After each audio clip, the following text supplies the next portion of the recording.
The sound of expensive Italian shoes hitting flesh echoed through the marble halls of Lagos elite shopping mall. 22-year-old Chinedu Okafor, dressed in a designer suit worth more than most people's yearly salary, had just kicked a poor cleaner woman so hard that she crashed into the wall. "Get out of my way, you dirty rat!" Chinedu screamed, his face twisted with anger. The woman lay on the cold floor, her old cleaning uniform torn, blood trickling from her lip. Her dark eyes looked up at him with such pain that even the security guards watching felt their hearts break. But there was something else in those eyes. Something that would have shocked Chinedu to his very core if he had bothered to look closely. Because this wasn't just any cleaner. This was Adana Okafor, his own mother, who had been missing for 15 long years. The woman slowly tried to get up, her hands shaking. She whispered something under her breath, a name that sounded like, "Chinedu, my son." But the young man was already walking away, stepping on the cleaning supplies she had dropped, not caring about the mess he left behind. How did it come to this? How did a mother and son end up as strangers, with one attacking the other without knowing who she really was? The answer lies in a story that began many years ago, filled with lies, betrayal, and a shocking family secret that would change everything. 15 years earlier, the Okafor mansion in Victoria Island was one of the biggest houses in Lagos. Chief Emeka Okafor was the richest man in all of Nigeria, owning oil companies, banks, and shopping malls across West Africa. His wife, Adana, was known as the most beautiful and kind woman in high society, and their 7-year-old son, Chinedu, was the apple of their eyes. "Mama, will you read me a story tonight?" little Chinedu asked, running into his mother's arms after school. Adana hugged him tight, smelling his hair and kissing his forehead. "Of course, my precious boy. Mama will always be here for you," she promised, not knowing that this would be one of the last times she would hold her son. That evening, as thunder rolled across Lagos and rain pounded the windows, Adana discovered something that would destroy her life forever. She was looking for some papers in her husband's study when she found a hidden drawer. Inside were documents that made her blood run cold. Her husband wasn't just a businessman. He was involved in something terrible: human trafficking. Young girls were being taken from villages and sold to other countries. The papers showed bank accounts, names, and addresses. Innocent children, some as young as her own son, were being treated like goods to be bought and sold. Adana's hands shook as she read page after page. Her husband, the man she loved and trusted, was a monster. She had to do something. She had to stop this evil. But Chief Emeka had cameras everywhere in the house. He saw everything his wife did. As Adana tried to make copies of the documents to take to the police, her husband walked into the study behind her. "So, you found my little secret," he said calmly, but his eyes were like ice. "I was wondering when you would discover the truth about your perfect husband." Adana turned around, tears streaming down her face. "How could you do this, Emeka? These are children. Innocent children. Business is business, my dear wife. This is how we afford our beautiful life. Your expensive clothes, Chinedu's private school, this mansion, it's all paid for with money from my special business. I will not let you continue this evil.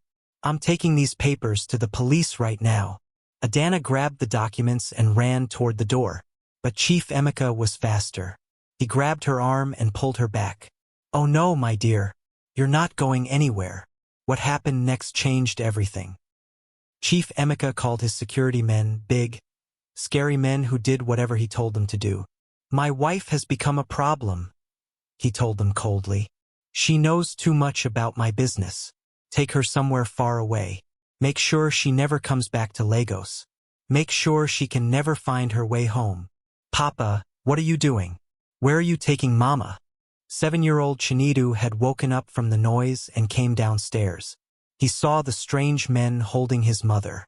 "Chinedu, my baby," Adana cried out, trying to reach for her son. "Mama loves you. Remember that Mama will always love you." Chief Emeka picked up his son and held him back. "Your mother is sick, Chinedu. These men are doctors. They're taking her to a special hospital to make her better. When will she come back, Papa? Chief Emeka looked at his son with fake sadness in his eyes. I don't know, son. Maybe never. Sometimes people get so sick that they can't come home. As the men dragged Adana away, she fought and screamed. Chinedu, my son, I will find you. No matter how long it takes, Mama will find you. But her voice faded as they pushed her into a black car and drove away into the stormy night. The next morning, Chief Emeka told everyone a lie. He said his wife had died in a car accident. He even held a fake funeral with an empty coffin. Little Chinedu cried for months, thinking his beloved mother was dead. But Adana wasn't dead. She was taken to a small village in the middle of nowhere, hundreds of miles from Lagos. The men left her there with no money, no identification papers, and no way to prove who she really was. They threatened to kill her and her son if she ever tried to return to Lagos or contact anyone from her old life. For 15 years, Adana lived as a poor woman in that village. She tried many times to find her way back to Lagos, but without money or help, it was impossible. She worked as a cleaner, a cook, and did any job she could find, always saving money to try to get home to her son. Finally, after all those years, she had saved enough money for a bus ticket to Lagos. She didn't know that her husband had told everyone she was dead. She didn't know that her son had grown up hating her memory, believing she had abandoned the family. Chief Emeka had filled Chinedu's head with lies. Your mother left us because she didn't love us enough, he would say. She cared more about herself than about her own family. That's why she died. Because she was selfish and weak. As Chinedu grew older, these lies turned him into a cold, cruel young man. He learned to hate the idea of his mother. He became just like his father, mean, selfish, and thinking he was better than everyone else because he had money. When Adana finally returned to Lagos, she had no idea where to find her family. She had no money left and nowhere to live. The only job she could find was as a cleaner at Lagos Elite Shopping Mall, the same mall that her husband owned, though she didn't know it. Every day, she cleaned the floors where rich people walked. Every day, she hoped to see her son, though she wasn't sure she would recognize him after 15 years. She had kept his baby picture in her worn-out purse, looking at it every night and praying to God that she would find him. And then, on that terrible day, her prayers were answered in the most painful way possible. She was mopping the floor near the expensive clothing stores when she heard a familiar voice, older now, but still her baby's voice. She looked up and saw a tall, handsome young man arguing with a shop owner about the price of a suit. Do you know who I am? The young man was shouting. I am Chinedu Okafor. My father owns this entire mall. You will give me whatever I want for free. Adana's heart stopped. Her cleaning mop fell from her hands. After 15 years of searching, hoping, and praying, she had found her son. But the young man she saw was nothing like the sweet boy she remembered. This Chinedu was mean and cruel. He was yelling at the shop workers, threatening to get them fired for not bowing down to him. He looked exactly like his father, cold and heartless. Adana couldn't help herself. She walked closer, tears streaming down her face. Her baby, her precious son, was right there in front of her. But she was wearing old cleaning clothes, and her hands were dirty from work. She looked like just another poor servant. When Chinedu turned around and saw her standing there, blocking his path, he didn't see his long-lost mother. He saw an obstacle. Move out of my way, you stupid woman, he snarled. Adana's voice came out as barely a whisper. Chinedu, my son. But he didn't hear her. He was too angry, too full of hatred for poor people. And then, in a moment that would haunt both of them forever, he raised his expensive Italian shoe and kicked her with all his strength. As Adana hit the wall and slid to the floor, bleeding and broken, she looked up at her son with eyes full of love and forgiveness. Even after everything, even after being kicked by her own child, she still loved him with all her heart. But Chinedu had already turned away, not caring about the woman he had hurt. He had no idea that he had just attacked the one person in the world who loved him more than life itself.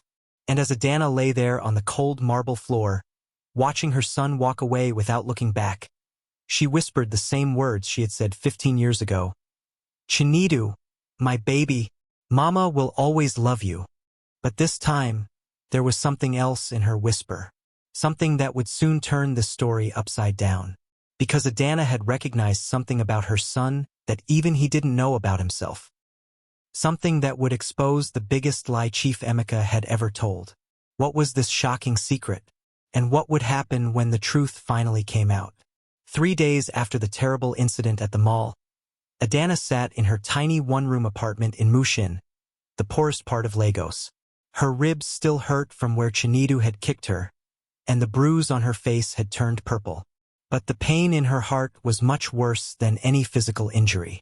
She held her son's baby picture in her shaking hands, tears dropping onto the faded photograph. "My sweet boy," she whispered, "what have they done to you?" But Adana was not just any ordinary woman. During her 15 years in the village, she had learned many things to survive. One of the village elders, Papangozi, had taught her about traditional medicine and herbs. More importantly, he had taught her how to read people, how to see things that others couldn't see. When she looked at Chinedu that day, she had noticed something that made her blood run cold. Something that proved Chief Emeka had been lying about more than just her death. Chinedu had a small scar on his left hand, a scar that shouldn't exist. You see, when Chinedu was a baby, he had fallen and cut his hand on a broken glass. Adana had rushed him to the hospital, and the doctors had stitched it up perfectly. There was no scar left behind. She remembered this clearly because she had been so worried about her baby getting hurt. But the young man who kicked her had a different scar in a different place. This scar was from a burn, not a cut, and it was on the wrong hand.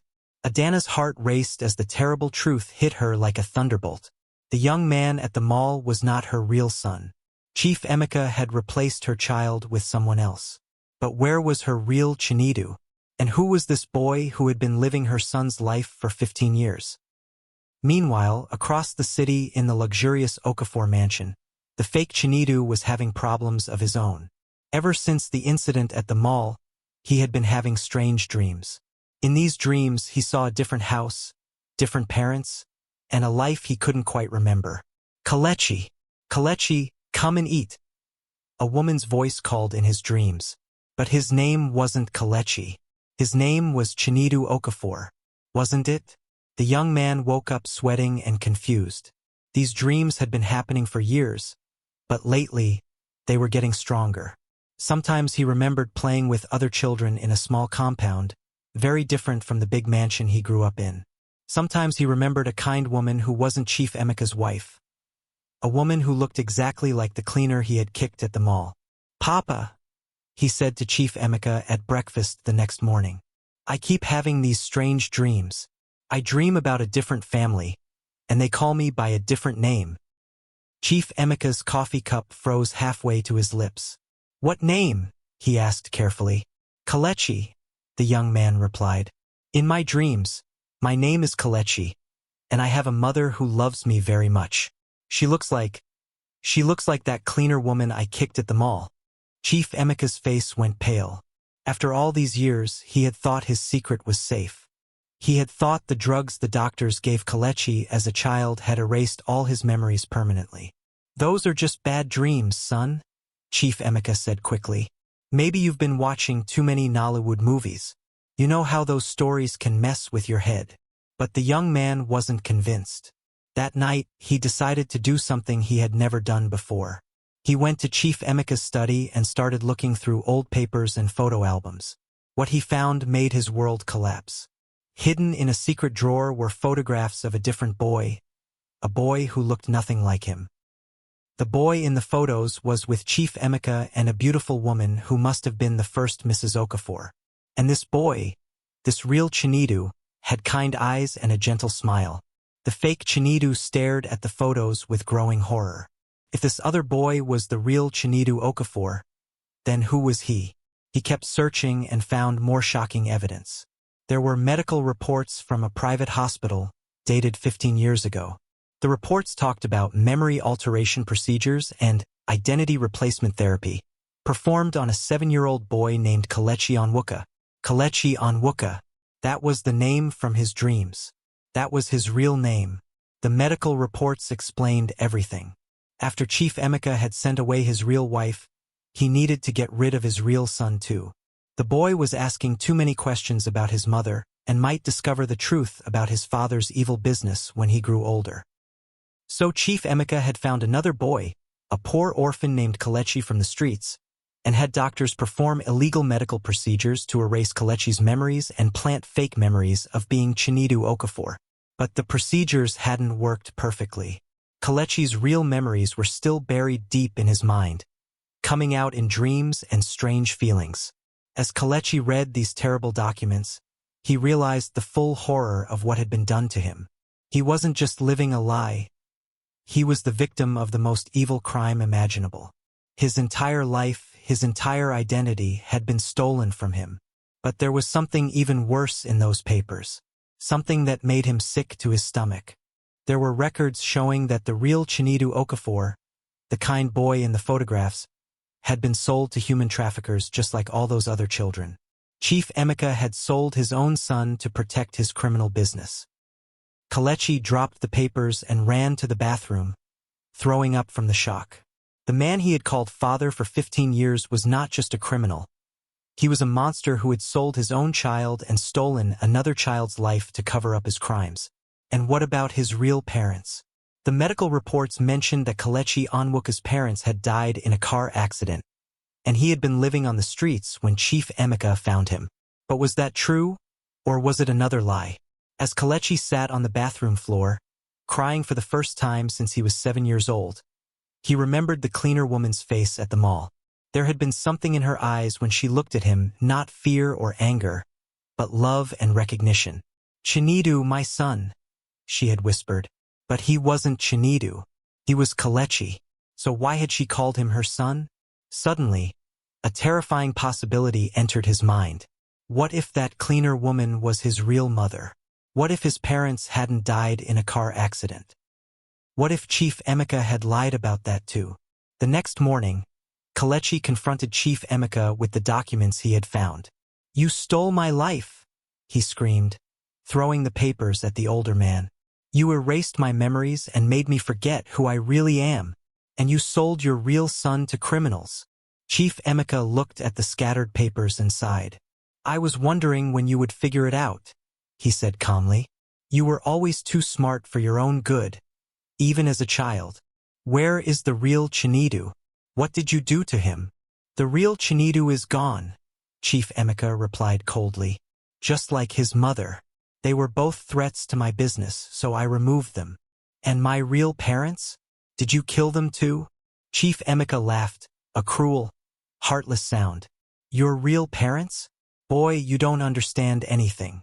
Your real mother is closer than you think." "What do you mean?" "That cleaner woman you kicked at the mall. The one whose blood is still on your expensive shoes. She's not just any poor woman. She's Adana Okafor, my missing wife. And you, my dear boy, are not her son. But she thinks you are." Kelechi's legs gave out, and he collapsed into a chair. "That's impossible. You said she was dead." "Elite. I had her taken away and dumped in a village far from here. But somehow, after all these years, she found her way back to Lagos.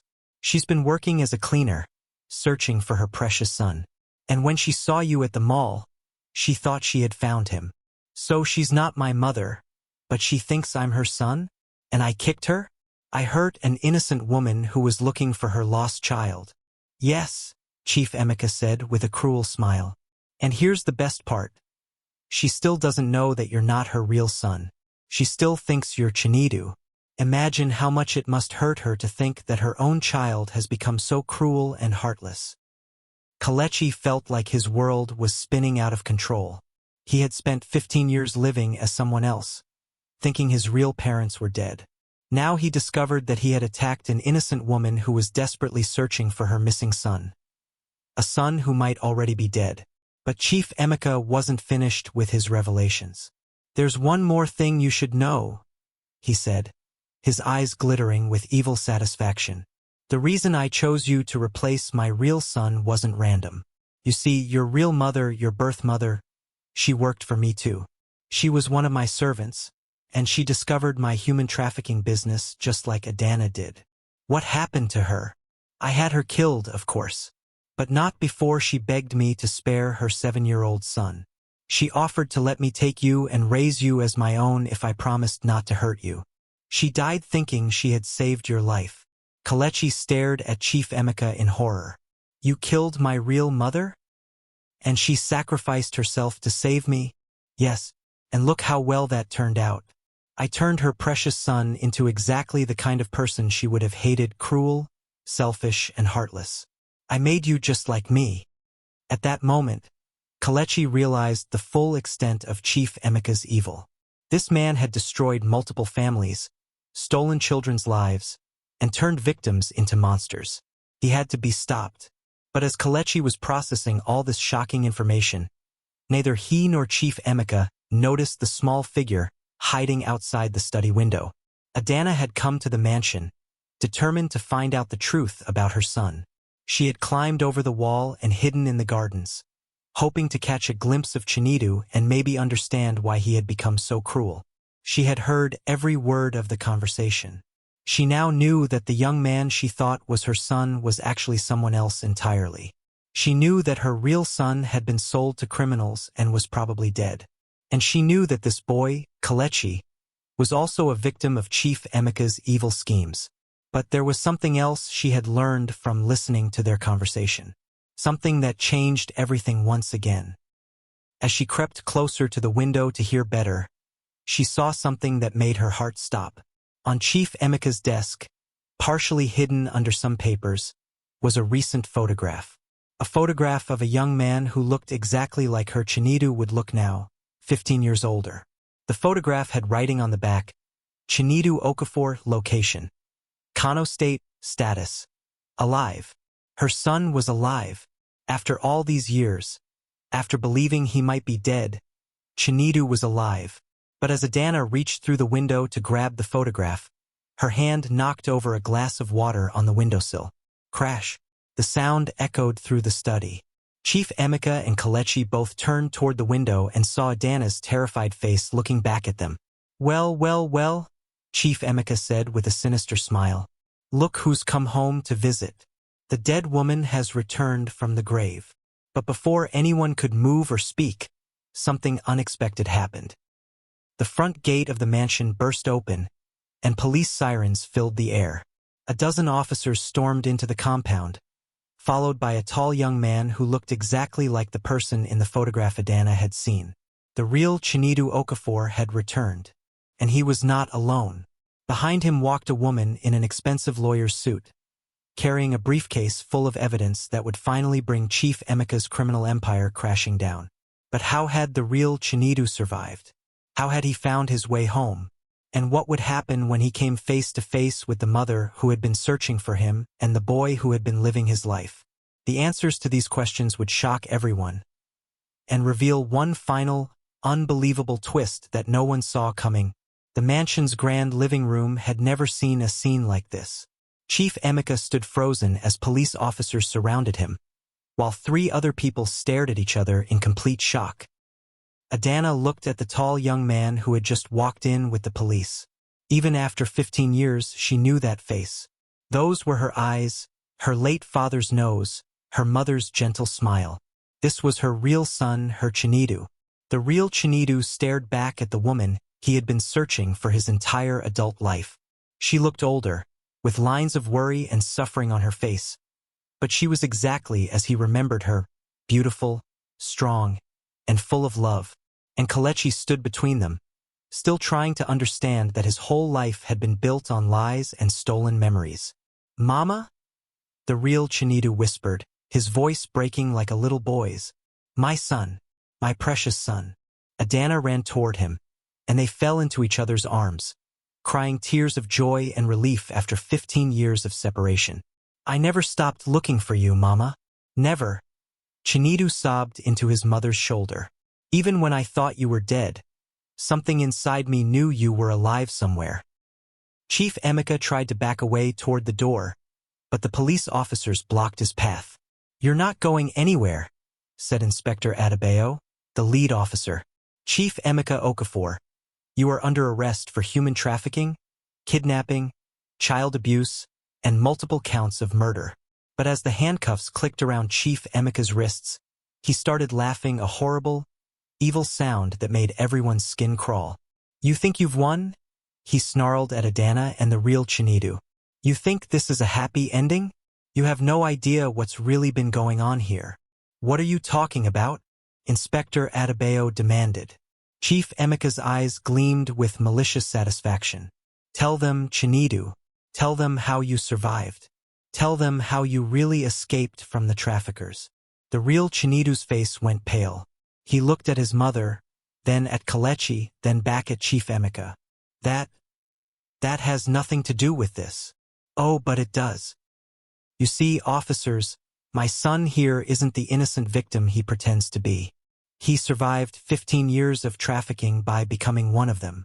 He worked for the same criminal organization that I sold him to. He helped them kidnap other children. That's not true, Chinedu shouted, but his voice shook with guilt and shame. The lawyer who had come with Chinedu, a tall woman named Barrister Nkem, stepped forward. Inspector, Chief Emeka is trying to manipulate the situation. My client was forced to work for his captors to survive, but he eventually escaped and has been working with international authorities to bring down the trafficking network. Is this true? Adana asked her son, her voice filled with concern. Chinedu couldn't look at his mother. Mama, when they took me, I was just a 7-year-old boy. They kept me locked up for 2 years and then they said if I helped them find other children, they would treat me better. I was just a child, Mama. I was scared and alone, and I thought you were dead. So you became one of them, Kelechi said quietly. You helped them kidnap other children just like us. I didn't have a choice, Chinedu cried. I did whatever I had to do to survive, and eventually, when I was old enough, I started helping the police instead. I've been working undercover for the past 5 years to rescue trafficked children and arrest the criminals. Inspector Adebayo nodded. This is correct. Chinedu Okafor is one of our most valuable informants. The evidence he provided is what allowed us to finally arrest Chief Emeka and shut down his entire operation. But Adana was struggling with this revelation. Her son, her sweet, innocent boy, had been forced to become part of the very evil that had destroyed their family. She could see the pain and guilt in his eyes, the shame of what he had been forced to do to survive. Chinedu, she said softly, taking his hands in hers. Look at me, my son. Reluctantly, Chinedu raised his eyes to meet his mother's gaze. You were a child, Adana said firmly. A scared, alone child who did whatever he had to do to survive. That is not your fault. You are not responsible for what evil men forced you to do. But Mama, I helped them hurt other children. I became part of the same system that destroyed our family. And then you spent years working to destroy that system and save other children. You turned your pain into purpose. You used your terrible experiences to help others. That takes incredible courage and strength. As mother and son held each other, Kelechi watched with mixed emotions. He was happy that they had found each other, but he couldn't help feeling lost and alone. He had just discovered that his entire life was a lie, that his real mother was dead, and that he had been living as someone else for 15 years. What happens to me now? He asked quietly. I don't even know who I really am anymore. Adana looked at the young man who had kicked her just days ago. She could see the pain and confusion in his eyes, the same pain she had seen in her real son's eyes. Kelechi was also a victim of Chief Emeka's evil. You are Kelechi Onwuka, she said gently. You were a brave little boy whose mother loved him so much that she sacrificed her life to save him. And even though Chief Emeka tried to erase who you were, your mother's love is still inside you. That's why you're feeling guilty about hurting me.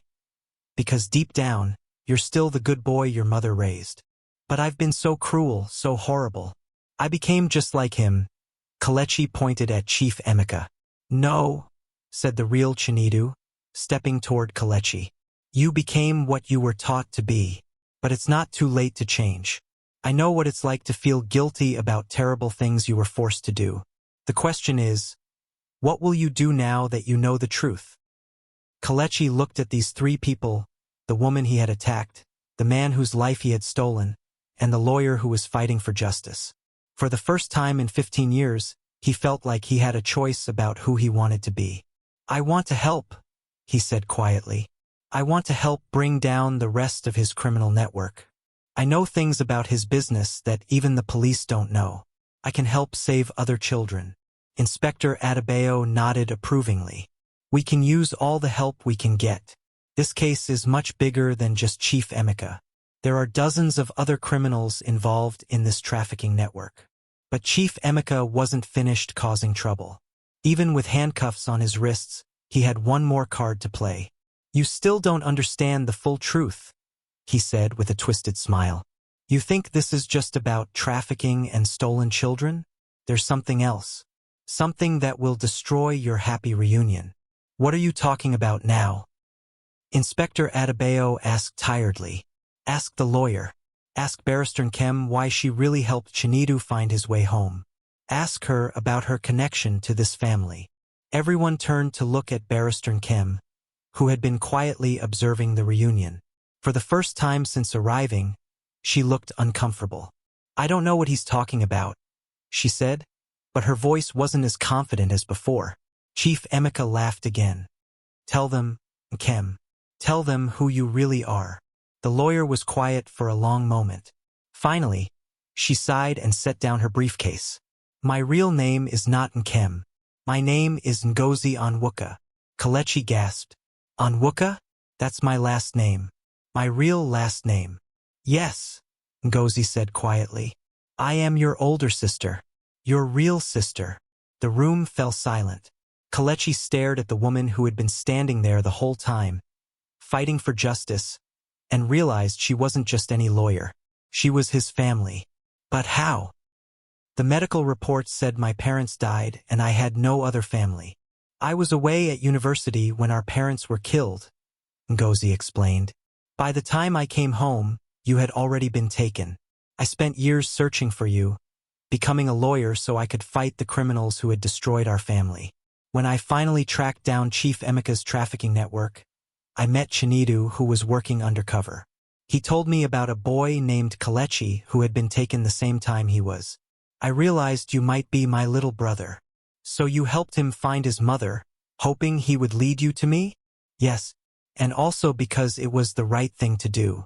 Every child deserves to be reunited with their family. Kelechi walked slowly toward his sister, still hardly believing it was real. Ngozi? My big sister Ngozi? I remember you. You used to read me stories before bed. And you used to steal my homework and draw pictures on it, Ngozi said with tears in her eyes. I never stopped looking for you, little brother. Never. They hugged each other tightly. Another family finally reunited after years of separation and pain. But Chief Emeka had one final, desperate attempt to cause more harm. This is all very touching, he sneered. But you still haven't asked the most important question. If Kelechi's sister was alive all this time, why didn't I know about her? Why didn't my people find her when they killed his parents? Ngozi's face hardened. Because I wasn't just away at university. I was in hiding. I had discovered some of your criminal activities even before our parents were killed, and I was gathering evidence to expose you. When I heard that my family had been murdered, I knew you would come for me next. So I changed my identity and continued my investigation in secret. So you've been planning this for 15 years? Inspector Adebayo asked. Yes. Everything, becoming a lawyer, working with international authorities, helping Chinedu with his undercover work. It was all to bring down Chief Emeka and his entire network. And to find my little brother. As the police led Chief Emeka away, he shouted one last threat. You think this is over? I have allies everywhere. Other men who are just as powerful as me. They will continue my work, and they will make you all pay for this. But his threats fell on deaf ears. The evidence that Chinedu and Ngozi had gathered was overwhelming. Phone records, bank statements, witness testimonies, and documents from multiple countries all pointed to a massive criminal organization that had been operating for decades. Over the next few months, Dozens of arrests were made across Nigeria and several other African countries. Hundreds of trafficked children were rescued and reunited with their families. The network that had destroyed so many lives was finally brought to justice. As for our four main characters, they each began new chapters in their lives. Adana and her real son Chinedu moved into a modest house in Lagos, determined to rebuild their relationship slowly and carefully. Chinedu continued working with the police to rescue trafficked children, turning his painful experiences into a force for good. He also started therapy to deal with the trauma and guilt he carried from his years in captivity. Kelechi began the long process of reclaiming his true identity as Kelechi Onwuka. With his sister Ngozi's help, he got new identification papers and started learning about his real family's history. He also began working with Child Protection Services, using his insider knowledge of Chief Emeka's criminal operations to help other victims. But perhaps the most beautiful part of this story was what happened between Adana and Kelechi.